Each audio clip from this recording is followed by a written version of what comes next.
momento en el que se detecta ese deterioro. ¿En qué consisten las medidas preventivas de la toma de posesión o institutos de salvamento que establece la Superintendencia Financiera? Es como cuando un paciente se empieza a enfermar, entonces se empiezan a tomar unas acciones preventivas para que ese paciente se mejore. Medidas precisamente para evitar que la entidad se deteriore y ponga en riesgo, digamos, más entidades o la estabilidad del sistema financiero.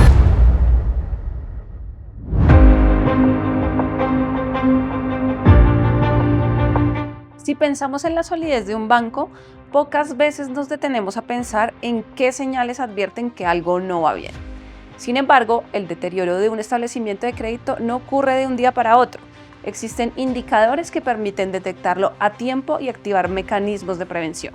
Hoy conversamos con David Malagón, jefe de análisis de entidades financieras y simulacros de Fogafín, quien nos explicará cómo se identifican estas señales de alerta, qué medidas existen para evitar que una situación se agrave y cuál es el papel de Fogafín en la protección del ahorro y la estabilidad del sistema financiero. David, bienvenido a este módulo 2 de Foga Learning. Muchas gracias por acompañarnos. Hombre, muchas gracias a ti, Valeria, por invitarme. Me siento halagadísimo.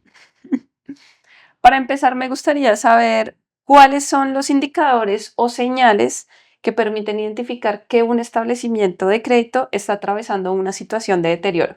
Bueno, eh, como los establecimientos de crédito están dedicados a otorgar crédito principalmente, es clave monitorear el deterioro o la calidad del crédito que ha venido otorgando los establecimientos de crédito. Y eso se monitorea a través de los indicadores de calidad. Cuando hay mucha cartera mala, esos indicadores de calidad se incrementan y, en consecuencia, la forma en que los establecimientos de crédito cubren ese deterioro de la cartera es a través de provisiones que no es más que un colchón de recursos que deben tener los establecimientos de crédito para hacerle frente a ese deterioro. Entonces eso en última se ve drenado, va drenando las utilidades de los establecimientos de crédito, que en últimas, valga la redundancia, van a alimentar el capital de las entidades. Entonces ese deterioro de cartera puede generar un deterioro del patrimonio, ¿sí? Y cuando se llega a ese círculo vicioso donde empieza a haber un gran deterioro de cartera y esa solidez patrimonial a medida a través de unos indicadores prudenciales, que son los indicadores de solvencia, se empieza a reducir, incluso empieza ya a rozar los mínimos regulatorios, ¿sí? Porque existen unos mínimos del 9%, que básicamente es cuánto capital debe tener un banco para afrontar el riesgo que tiene por el lado activo, especialmente en términos crediticios, y eso se ve traducido en unos mayores gastos en sus estados financieros, en el estado de pérdidas y ganancias, lo cual redunda en una reducción de las utilidades. Entonces, cuando se llega a ese círculo vicioso donde se va deteriorando la cartera y se incrementan las provisiones, las utilidades van siendo menores y eso va deteriorando la solidez patrimonial de los establecimientos de crédito. La famosa relación de solvencia, que tiene unos mínimos regulatorios que en Colombia el mínimo es del 9%. Cuando nos vamos acercando a esos límites, se va poniendo en riesgo la solidez patrimonial de la entidad, porque el capital que deben tener las entidades para afrontar esas eventuales pérdidas que pueden tener por su lado activo, que principalmente es cartera, pues puede resultar insuficiente. Y eso es una señal de alerta enorme. También puede haber otras enfermedades como la liquidez, que fue lo que le pasó al Silicon Valley Bank hace un par de años, que ante una corrida de depósitos los establecimientos de crédito pues no tienen los recursos suficientes en el lado activo para responder por esos depósitos de los ahorradores, se ven obligados a liquidar portafolios de inversiones, que es otro de las partidas, digamos, del activo representativas de los establecimientos de crédito, y muchas veces esas liquidaciones son a pérdida y resultan siendo insuficientes para atender las corridas de depósitos.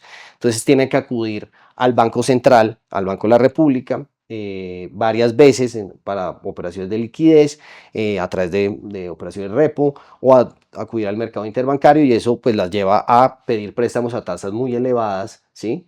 El mercado los va castigando porque empiezan a percibir que hay unos riesgos de impago, porque esa situación de esa entidad implica pues un riesgo de liquidez muy grande, ¿sí? Entonces la castigan de alguna manera con tasas de interés muy altas, ¿sí? Y las mismas entidades empiezan a ofrecer depósitos a tasas de interés muy altas. Entonces esas mayores tasas de interés pues también de alguna forma es una señal de alerta.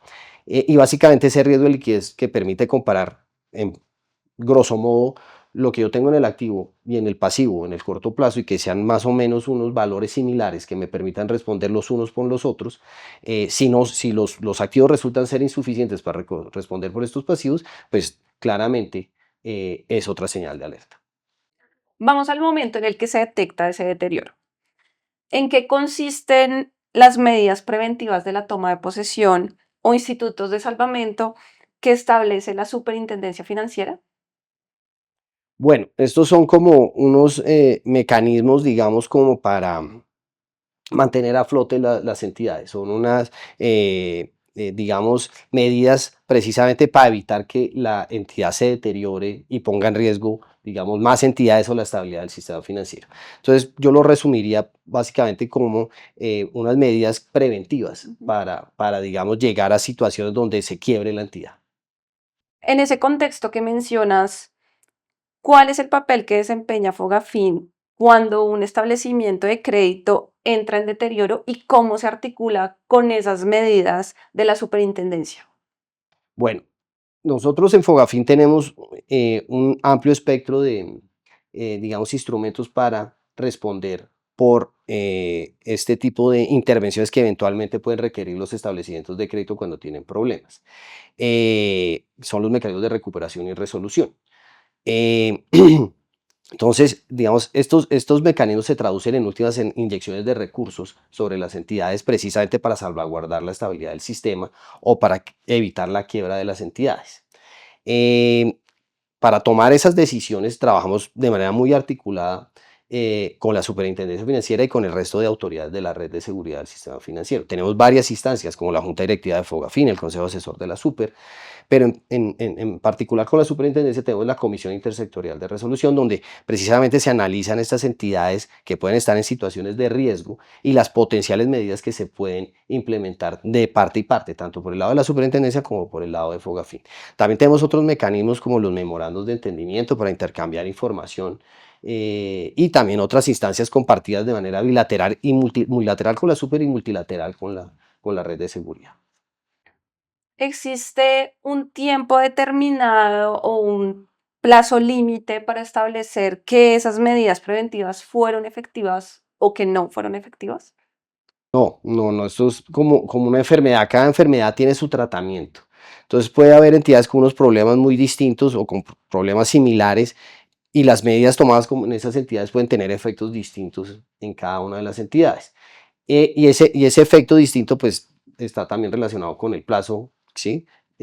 Porque puede haber entidades que con una sola inyección de recursos salgan a flote, por ejemplo, vía capital o vía liquidez, o hay entidades que requieran varias inyecciones de capital o de liquidez en momentos distintos del tiempo para salir a flote. Entonces, no hay un tiempo predefinido para cada medida.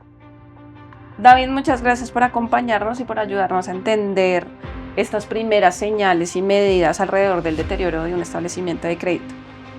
Hombre, muchas gracias por la invitación, con mucho gusto. Y quienes nos están viendo, continúen conectados a Foga Learning porque tenemos muchos más contenidos sobre Fogafín.